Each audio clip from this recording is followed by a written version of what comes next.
पंजाब में जलसा करने जा रहे हैं और पंजाब तो नून लीग का गढ़ है। क्या आप अपने जलसे को कामयाब कर पाएंगे उस?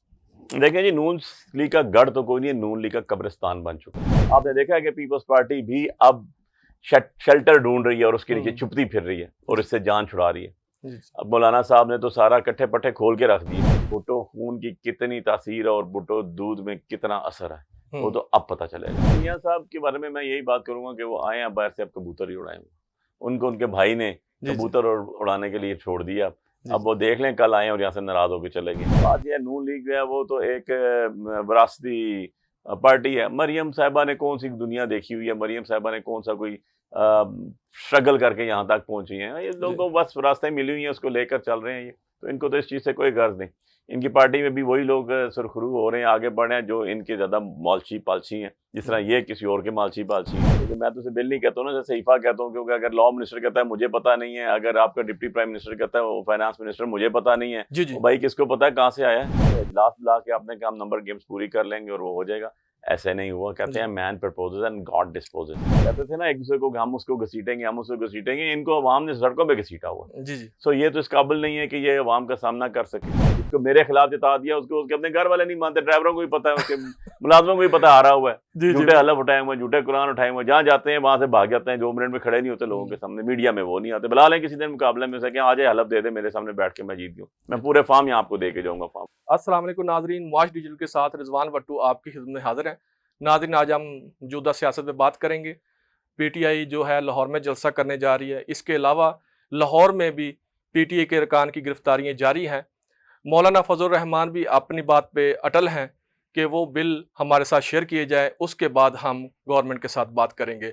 तो इसी पर हमारे साथ आज पैनल में मौजूद हैं सैयद मोहम्मद अली बुखारी साहब, सीनियर रहनुमा पीटीआई। अस्सलाम वालेकुम सर। वालेकुम अस्सलाम। अरे सर, जिस तरह देखा है कि अभी आपकी सियासत में भी गहमा गहमी है और फिर आपको कभी कोर्ट में और कभी दूसरे जो आइन के पास करवाने, बिल पर पास करवाने की कोशिश की जा रही है गवर्नमेंट की तरफ से, तो उधर आज का जो सियासी दिन है इस हवाले से, क्योंकि मौलाना के साथ मुलाकात और आपकी भी और इसके अलावा गवर्नमेंट की भी लोगों की उनके पास जाना, तो इसके हवाले से जो आइन बिल पास करवाने जा रहे हैं, क्या उसका ड्राफ्ट जो है वो आपसे शेयर किया गया?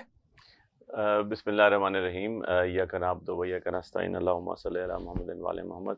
ऐसा बिल्कुल भी नहीं है जी, कोई किसी किस्म का ड्राफ्ट जो है वो ऑफिशियली शेयर नहीं किया गया।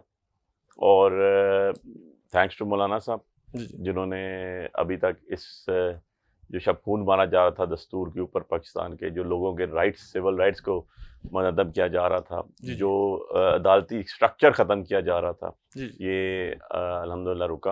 और हुकूमत को, जो फॉर्म 47 की हुकूमत है बेसिकली, इस नाजायज़ हुकूमत को मुंह की खानी पड़ी अपने।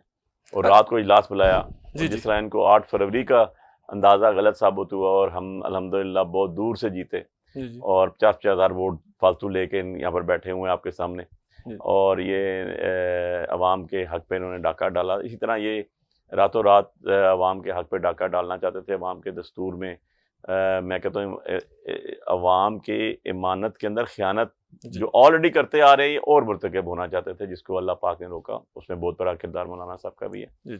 और आपको पता है कि दस्तूर में फंडामेंटल राइट्स की हद तक भी जो राइट्स थे वो भी ये ख़त्म करने चले थे। और इनका, मैं कहता हूँ कि मुझे हैरत हो रही है, इनको तो अवामी लोग या अवामी नुमाइंदा कहना ही एक जो है वो तजलील है। अच्छा अली बुखारी साहब, क्या हुकूमत पूरी उम्मीद थी बिल पास करवाने की? क्योंकि उन्होंने एक तो इतवार का दिन था वो भी नहीं देखा, उसके अलावा क्या नंबर गेम उनकी पूरी थी? नाकामी कहाँ आई उनको पे? बड़ा ज़बरदस्त सवाल आपने किया जी। ये हुकूमत तो समझती थी जैसे सहीफा बिल आ गया, क्योंकि मैं तो उसे बिल नहीं कहता हूँ ना, जैसे सहीफा कहता हूँ, क्योंकि अगर लॉ मिनिस्टर कहता है मुझे पता नहीं है, अगर आपका डिप्टी प्राइम मिनिस्टर कहता है फाइनेंस मिनिस्टर मुझे पता नहीं है, तो भाई किसको पता है कहाँ से आया है, कौन है उसका मुसन्नफ, कौन है उसका, वो है क्या? आपने शेयर ही नहीं किया और आपने इजलास बुला के आपने कहा हम नंबर गेम्स पूरी कर लेंगे और वो हो जाएगा। ऐसे नहीं हुआ। कहते हैं man proposes and God disposes. तो अल्लाह पाक तो है ऊपर, और वो जिसको भी हिदायत दे, जिस टाइम भी दे। तो मुझे तो यकीन है इंशाल्लाह इनकी अपनी पार्टियों के जो पार्लिमानी लोग हैं, जो जमहूरियत पे बिलीव रखते हैं, जो इज्तिमाई तौर पे और इनफरादी तौर पे सिविल राइट्स पे बिलीव रखते हैं, वो भी इसके अंदर शामिल नहीं होंगे, वो पीएमएल और पीपल्स पार्टी के लोगों के अंदर से भी। तो बात यह है कि अगर आप जैसे मैं एक एग्जांपल देता हूँ जी आपको, जी जो 18th अमेंडमेंट पास की गई जिसको बड़ा शोर है और बड़ा दावेदार है पीपल्स पार्टी वाले भी उसके अंदर और बाकी लोगों में, आपको पता है कि उसके ऊपर एक कमेटी बनाएगी जो 43 या कितने बंदों की थी, जी जी और वो उसमें ऑलमोस्ट मोर देन 300 आवर्स उसमें डिबेट हुई। और ये तो आप हर कुछ ही बदलने जा रहे हैं, सब कुछ ही बुलडोज करने जा रहे हैं, और आप डिबेट क्या, आप तो ये अपने अवामी नुमाइंदगान जो हकीकी लोग बैठे हैं, अवामी नुमाइंदगान, आप तो जल ही है ना, उनसे भी शेयर करने से कासर है, क्योंकि आपके पास तो था ही नहीं है। मैं तो यही कहूँगा ना कि आपके पास था ही नहीं कि आप उसको फ्लोर ऑफ द हाउस पे टेबल कर सके। तो ये हुकूमत की बहुत बड़ी नाकामी है, ना इनके पास नंबर गेम्स पूरे थे, ना इनके पास जो है वो किसी ड्राफ्ट कॉपी थी।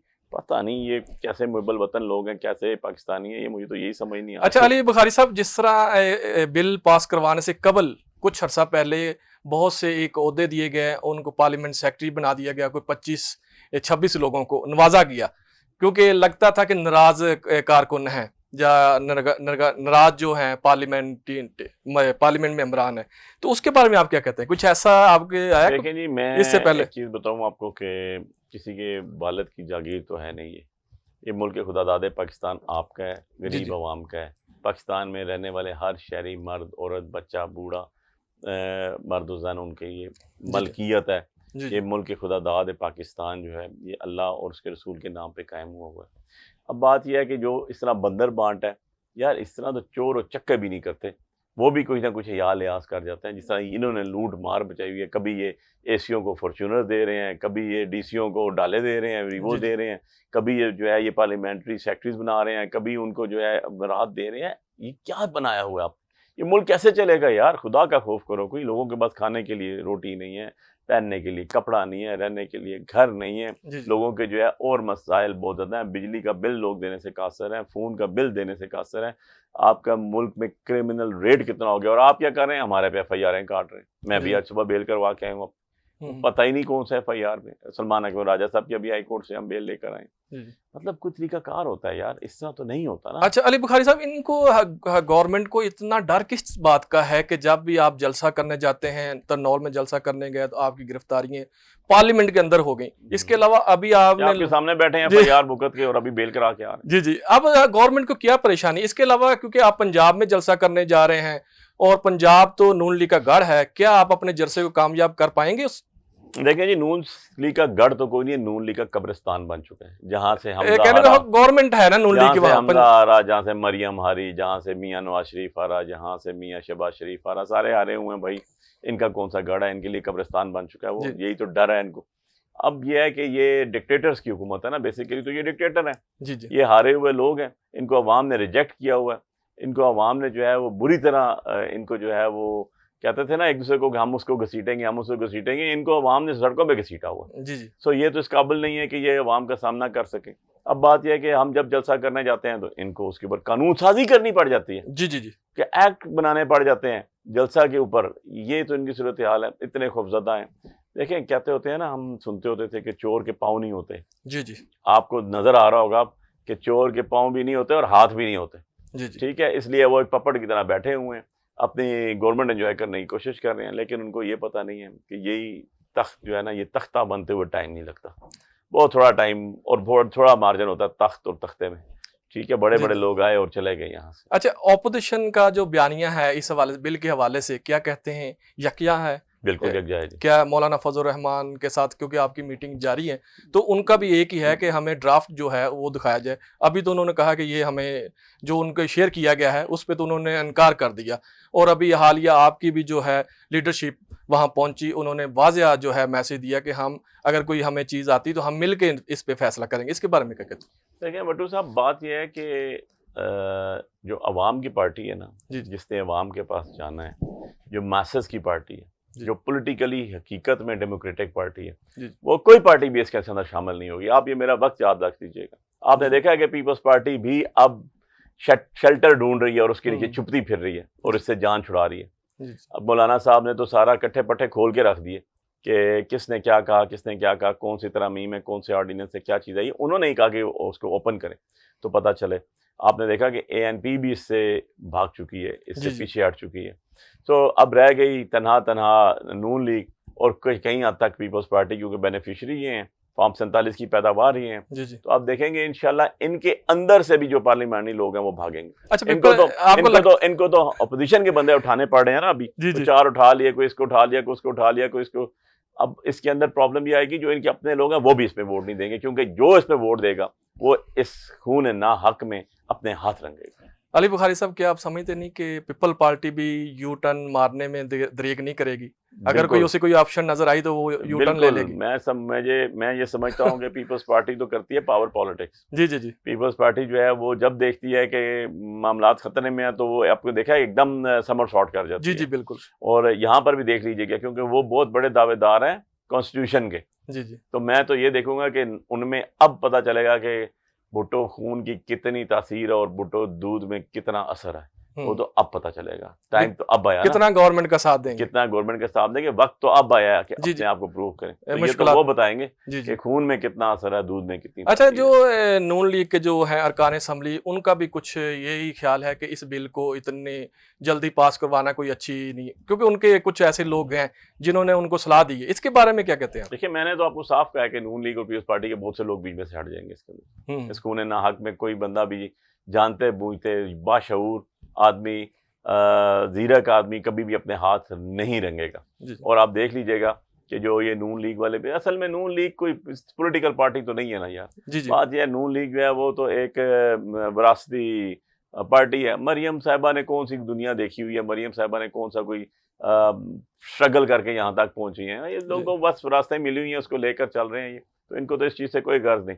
इनकी पार्टी में भी वही लोग सुरखरू हो रहे हैं, आगे बढ़ रहे हैं, जो इनके ज़्यादा मालची पालची हैं, जिस तरह ये किसी और के मालची पालची हैं। सो किधर गया चौधरी निसार, किधर गया शायद खकान अब्बासी, किधर गए बड़े नाम थे। जी बिल्कुल। जो इनसे हटा, जिसने इनकी चापलूसी नहीं की, वो आज साइड पे सारे। मिफ्ता इस्माइल, अब बेतहाशा लोग आप उठा के देख लें, जो बुनियादी वर्कर्स थे, जो बुनियादी आइडियोलॉजिकल लोग थे, बाहर थे, और अभी भी इख्तिलाफ होगा, इनसे देख लीजिएगा। अच्छा, ये जो अवाम की बात, महंगाई की बात, इसके अलावा क्योंकि गवर्नमेंट आई थी कि अवाम के मसाइल कम किए जाएं, तो वो उस मसाइल की तरफ तो इन्होंने देखा ही नहीं। ये तो बिल पास करवाने के, क्योंकि 1.5 साल में भी इन्होंने इतने बिल पास करवाए जो आपने 3.5 साल में भी नहीं किया। तो ये इसमें अवाम के मसाइल से क्यों ये दूर है? क्योंकि हल कर ही नहीं सकते, इनका अवाम से लेन देन नहीं है। ना ये किसी पब्लिक फेस्टिवल में जा सकते हैं, ना ये जनाजे पढ़ सकते हैं लोगों के, ना ही इनको लोग अपनी शादियों पे इनवाइट करते हैं, बुलाते हैं। तो इनका तो खाता खत्म है।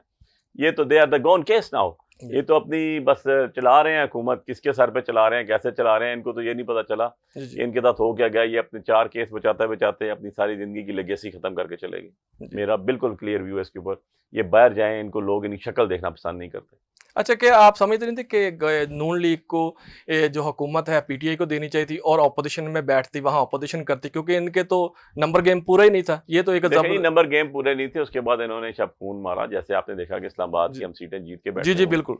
इसी तरह हमारी ऑलमोस्ट 80 सीटों पे शब खून 3 सीटें जो हैं आपकी, उसमें आप जीत रहे थे। सीट भी थी। उसमें बात यह है कि ये सारी की सारी सीटें इमरान खान साहब ने 80 से ज़्यादा सीटें जीती थी।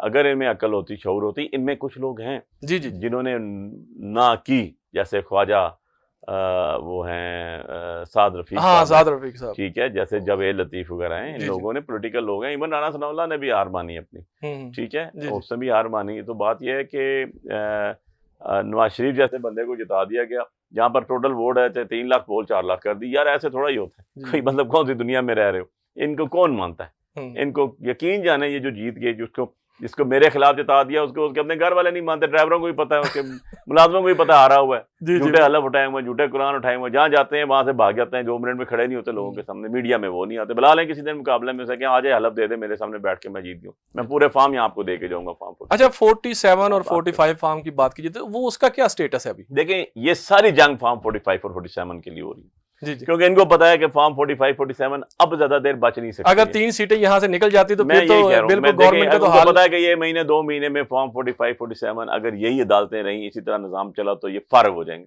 तो एक साइड से जब चलेगा काम तो वो रुकेगा नहीं, वो आगे थ्रू आउट चला जाएगा। अब प्रॉब्लम ये आ रहा है कि इन्होंने जजेस को ही खत्म करने का कह दिया, जज ट्रांसफर करा देंगे। अब जरा पढ़े तो सही, आर्टिकल 199 ही पारा कर दिया इन्होंने, आर्टिकल 8 से स्टार्ट किया। बेहानक किस्म का काम ये करने जा रहे हैं, एक अनबिलीवेबल किस्म की कॉन्स्टिट्यूशन अमेंडमेंट्स लेकर आ रहे हैं। और इनको चार्टर ऑफ डेमोक्रेसी नहीं पता।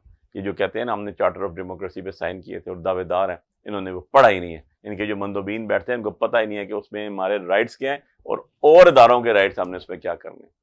तो ये तो उससे खुद मनहरफ हो गए, ये तो दावेदार ही नहीं है इस चीज़ की।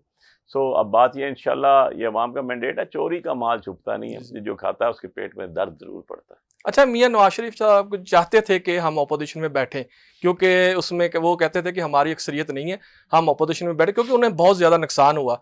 क्योंकि पंजाब में अब उनके पास पंजाब ही है, वफाक के कुछ जो 3 सीटें अगर चली जाती तो कुछ भी नहीं है। देखो यार, मियाँ साहब के बारे में मैं यही बात करूंगा कि वो आए हैं बाहर से, अब कबूतर ही उड़ाएंगे। उनको उनके भाई ने कबूतर उड़ाने के लिए छोड़ दिया। अब वो देख लें, कल आए और यहाँ से नाराज होकर चले गए।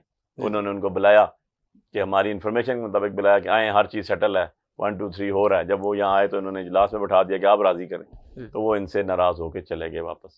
सो बात यह है कि उन्होंने अब लाइब्रेरी में बैठे कबूतर ही उड़ाने हैं, और तो उनको अवामी पिज़राई ना हो जब, तो यही कुछ होता है। और जब ऐसे भाई मिल जाएँ, ऐसे बेटी भतीजा मिल जाएँ, तो फिर अंजाम भी यही होता है। अली बुखारी साहब, प्रोग्राम के हम लास्ट में हैं, क्या मौलाना ने हुकूमत को घुटने टेकने पर मजबूर नहीं कर दिया ऑपोजिशन का साथ? जी, मैं समझता हूँ जी कि बिल्कुल कर दिया है कि आज वहाँ पर कभी बिलावल भुट्टो जा रहे हैं, कभी आसफ अली जरदारी जा रहे हैं, कभी वज़ीर आज़म सो कॉल्ड जाली वज़ीर आज़म शहबाज शरीफ जा रहा है, और कहीं और से भी उनको अप्रोच कराई जा रही है।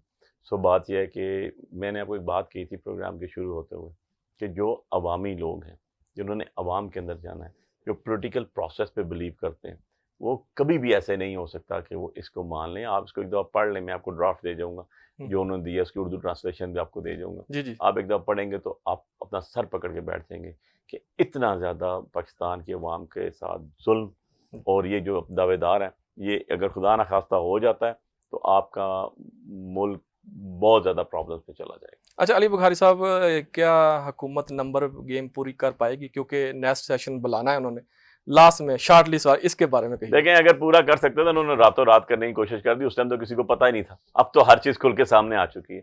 अब तो सबको पता चल चुका है कि इसमें करने क्या जा रहे हैं। अब नंबर गेम्स पूरी करना आसान नहीं है। लोगों को बुला के मैंने इसको बाहर से पकड़ के अंदर रख के मनवा लेना आसान नहीं है। It's very difficult now. बहुत शुक्रिया अली बुखारी साहब हमारे प्रोग्राम में तशरीफ लाने का। आज के प्रोग्राम से रिजवान भट्टू को इजाज़त दें। अल्लाह निगहबान।